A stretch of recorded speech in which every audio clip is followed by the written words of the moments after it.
A Chinese court recently ruled that a mother could inherit the usage rights to an online game account left behind by her deceased son. This issue has become a global talking point, and in Korea too, questions about inheriting digital assets are starting to surface. Does paying money always make something mine? Property law divides rights into several categories, two of the most important being real rights and claims.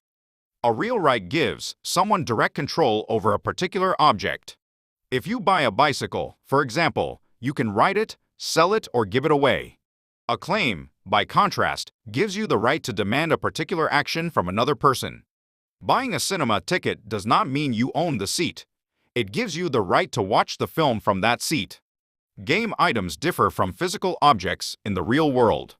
Users think of themselves as purchasing an item, but game items typically exist as electronic data on a game company's servers and are used only within that game's operating system. If the service shuts down, using the item may become impossible. Rights to game items may therefore have property value, but it is difficult to treat them in the same way as outright ownership of a physical object. Yet they are not easily dismissed as mere claims either, because they can sometimes be traded for real money and carry genuine economic value. A counterexample, Bitcoin. Does that mean game items are hard to inherit simply because they're intangible digital information? That explanation runs into a counterexample, Bitcoin.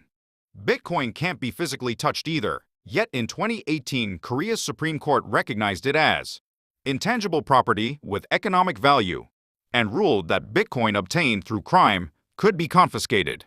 This wasn't a direct ruling on whether Bitcoin can be inherited, but it does show that something isn't disqualified from being property merely because it's digital.